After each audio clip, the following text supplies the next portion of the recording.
Greater اسرائیل بنے گا. حدیث میں خبریں یہ سارے مسلمان ممالک تمہارے ہاتھ سے نکل جائیں گے مسلمانوں.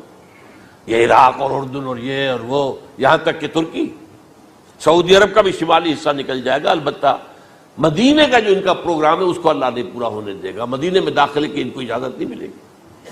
بہرحال یہ سارا کچھ ہونے والا ہے. وہ وقت بھی آنے والا ہے کہ حضور کی ایک حدیث کے مطابق ایک شخص کے 1000 بیٹے ہوں گے تو 999 ختم ہو جائیں گے، ایک بچے گا. یہ وقت بھی آنے والا ہے کہ حضور فرماتے ہیں اتنی بڑی جنگ ہوگی، اتنی خونریزی ہوگی کہ پوری زمین اٹ جائے گی لاشوں سے. تو پرندہ جو ہے کوئی، ایک تو پرندے ہوتے ہیں کہ جو مردار خور ہے، گدھ ہے، وہ تو بڑی خوشی سے اتریں گے، تناول فرمائیں گے لاشوں کو. اسی طریقے سے کوے ہیں، چیلے ہیں. لیکن جو نفاست پسند پرندے ہیں وہ لاش کے اوپر اترنا نہیں چاہتے. تو ایک پرندہ اڑتا چلا جائے گا، اسے کہیں زمین پر اترنے کی جگہ نہیں ملے گی، لاشیں ہی لاشیں ہوں گی. یہاں تک کہ وہ تھک ہار کر اس کی جو ہے پر جواب دے جائیں گے، گرے گا تو لاش پر گرے گا. یہ وقت آنے والا، اور یہ یہودیوں کے ہاتھوں، یا یہودیوں کے جو سپورٹرز ہیں اس وقت، جو ان کے ہاتھ میں آلہ کار ہیں، ان کے ہاتھوں آنا ہے. میرے نزدیک اس کام کے لیے اس ملعون قوم کو، کہ جو حضرت عیسیٰ کے زمانے سے ملعون ہو چکی ہے، اس کو باقی رکھا گیا ہے. اسے یہ موقع دیا گیا ہے. اس نے اسرائیل بنا لیا ہے.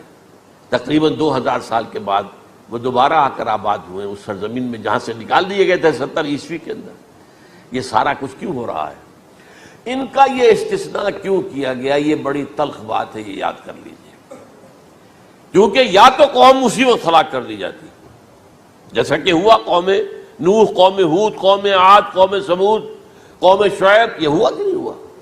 اور سدوم اور عمورہ کی بستیاں جہاں حضرت لوط بھیجے گئے، اور آل فرعون جو ہلاک کیے گئے. یا تو پوری قوم ہلاک کی جاتی، نہیں. یہ یوں سمجھیے کہ اس پورے معاملے کو درمیان میں سے ایک وقفہ دے دیا گیا، حضرت عیسیٰ کو اٹھا لیا گیا، اور حضرت عیسیٰ دوبارہ آئیں گے. یہ کیوں کیا گیا؟ اب اس میں بڑی تلخ بات آپ سے کہہ رہا ہوں، یہ آپ کے لیے قبول کرنا آسان نہیں، حلق سے نیچے اٹھنے کی مشکل سے. اس قوم کو زندہ رکھا گیا ہے جو ملعون اور مغضوب علیہم قوم ہے. سب سورہ فاتحہ میں مفسرین لکھتے ہیں ضالین، یہ نصارہ ہیں، اور مغضوب علیہم یہ یہودی ہیں.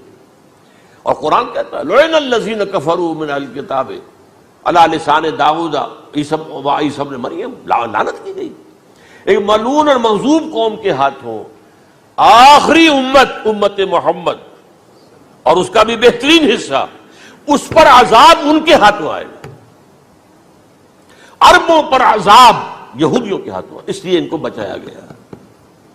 یہ میں نے کئی دفعہ واقعہ سنایا، مولانا اسلائی صاحب بتایا کرتے تھے، کیونکہ وہ راجپوت تھے، یو پی کے راجپوت، مشرقی حصے کے، کہ ہمارے ہاں کوئی نوجوان اگر کوئی بڑی گری ہوئی حرکت کرتا تھا تو اس کے سر پر چمار کے ذریعے، چمار کے ہاتھوں جوتا لگوایا جاتا تھا.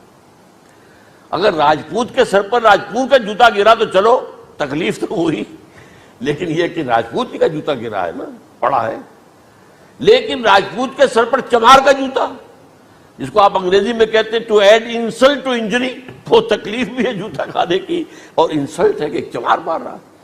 یہ امت سب سے خیر امت ہے. کنتم خیر امت اخرجت للناس،